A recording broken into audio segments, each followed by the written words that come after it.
Hey everybody, TBC here. Breaking news today, it's that time of the year where Daybreak Darkpaw have released the roadmap for EverQuest 1 and 2. So on this video, we're going to go through it to see what is in store in EverQuest in 2024. This year they've done something a little bit different. Usually they just chuck this out on their website. They do the EQ2 one and 24 hours later EQ1.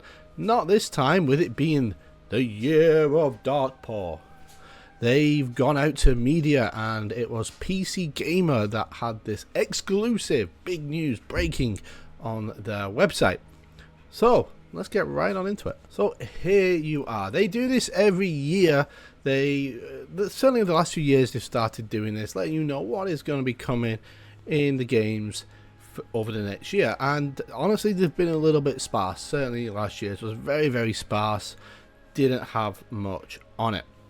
Now start in January. Now every month has this year of Darkpaw stuff on it, and it's a big 25th year, I get it, but it's in every month. I personally don't think it, they need to say that every month, but there it is. Every month there's some stuff going on. In January, which is the patch day, which is just today, we got DirectX 11, which is a big improvement over DX9. That will have some improvements for sure. Certainly if you've got a newer graphics card, which kind of emulated DX9, what EverQuest used to run on. So they're hoping this will allow for new art, more high def graphics in the game. We'll see. It's nice, bit more modern. I'm all for that. So next month, February, you'll see it's pretty much the same stuff again. They're doing the Year of Darkpaw, more giveaways, and another soundtrack, which is always nice to listen to on Spotify. And they are otherwise doing the usual stuff with OC Day and more raids for the new expansion. Now in March is I would think should have been their biggest. I think this is where the TLPS that they're coming should have launched, but no, because March is the happy 25th anniversary EverQuest. So again, there'll be new anniversary content coming in. They're opening the EQ swag store, so you can get a t-shirt emblazoned with Verona V or maybe an art porn. We'll see what comes from them. Other than that, it's pretty much just the usual stuff. I feel like that's a little bit disappointing once again, but again, we're going to be interested to see what the year of Darkpaw stuff is and what giveaways they're going to be doing. But with this year of Darkpaw as well, there's no one big event, there's no one big thing. It's just a bunch of little things every single month. They used to do fanfares every single year. People are expecting maybe they'll do one this year. Now, it costs too much money, no money to do it. Where's the big draw? A little bit every month. Does nothing for me. April seems like a bit of a lull. And then May is always an important month if you are a TLP player, because that's when the new server will be coming. Except this year, look, they're always very deliberate in this. Last year it said server, this year it says servers, which means more than one. And I think that is interesting because they've only done one server for the last couple of years, really, if you discount the Viniki special kind of rule set server. So we'll probably do a video where I try and maybe theory craft what I think this year's server will be. I think it's fair to say there will be a bog standard Yellowknack clone, Finny clone, Mangler, whatever clone that they've been doing every year or so. They know they've got a subset of players that want that same experience year after year after year. The default kind of, this is how it was, this is how we want to remember it. And then maybe they'll do a bit more of a special server. And then what could that special server look like? I would hope it lean more towards Mischief than like Viniki or Miracle or whatever one of those weird servers were. I feel like it'd be fun if it's like a bit of an interesting rule set to get people kind of doing something fresh in the game, and Mischief did bring that. Mischief's getting quite long in the tooth as well now. It's getting quite down there in terms of expansions. A lot of people missed out on it the first time round. It brought in big bucks for them. I'd expect something similar, but again, I would also expect a vanilla base game, this is how it is server. So more information to come on that. Like, no rule sets yet. They know the rule sets already, we know that. It's just a matter of time. They won't release the rule sets probably until 1 month before launch, so we'll look for those mid-April. They've hinted at them before, what it could be sometimes, but very minorly. Again, I'll let you know as soon as I know, and we'll spend some time down the line thinking what it could be. And other than that, June, Darkpaw giveaways, all that. Every month's the same for that stuff, and every month is kind of like the same events that they do every year. Pride Month, Familiars, Hardcore Heritage, Scorched Sky. July is a bit of an interesting one. Thornblade will be going bye-bye and merging into Mischief. That makes sense. Those two servers will launch together. Mischief was way more popular than Thornblade, so they are going to merge Thornblade into Mischief. No real surprise there, and they only ever do those merges in the summer, so that's what they're deciding to do this year. August, same again. Stone Cold Summer, Darkpaw, extra life incentives, nothing going on. Again, September, exactly the same as every year. The anniversary stuff, always good.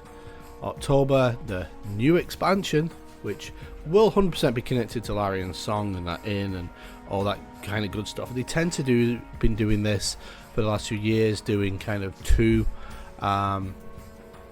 cycles with the expansion, so I suspect we'll be seeing the inn again and maybe a new corridor leading somewhere else, who knows.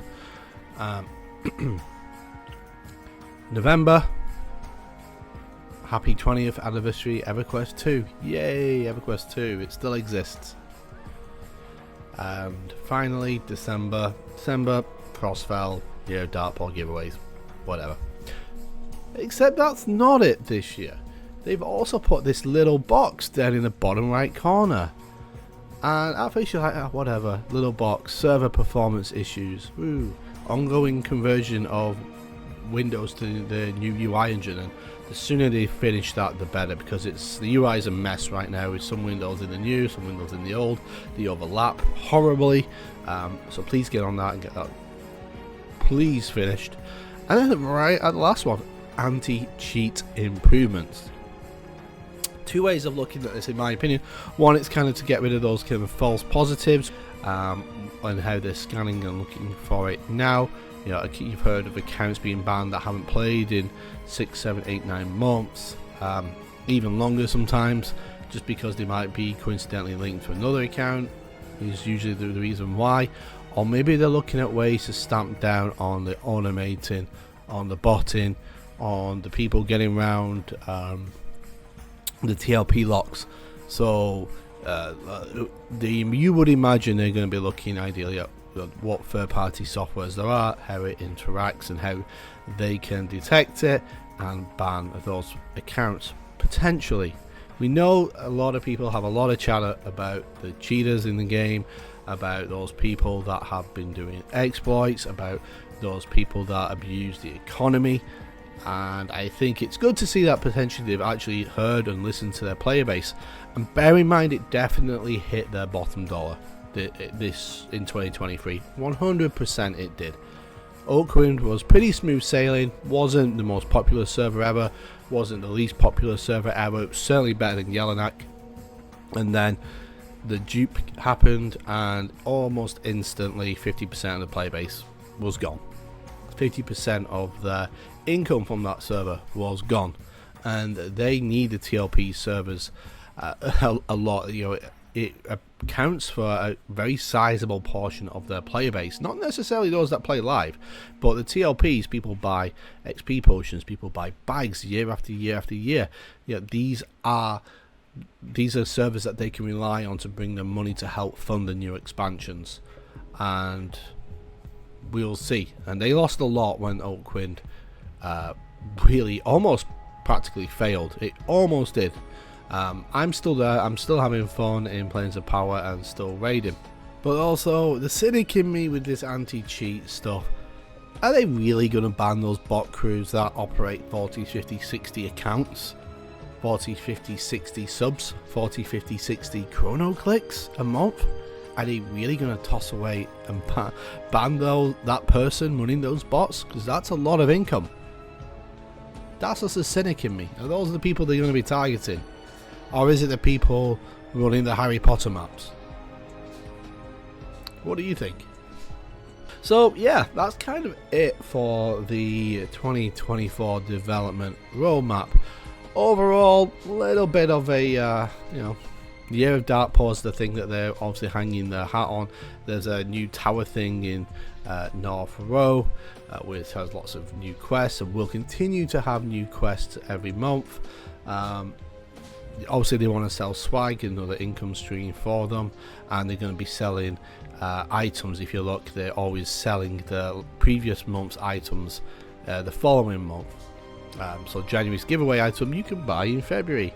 So definitely, lots of monetization features in this year. What they'll be looking at, lots of microtransaction stuff, and a lot of improvements. What that will mean and what these cheat things will mean, I don't know. I'm worried that they may be going overboard, but we will see. Time will tell. Are you excited by what they're saying about this new anniversary content and the Year of Darkpaw content? Are you interested to see what they're selling on this swag store? And also, what do you think the TLP servers should be this year?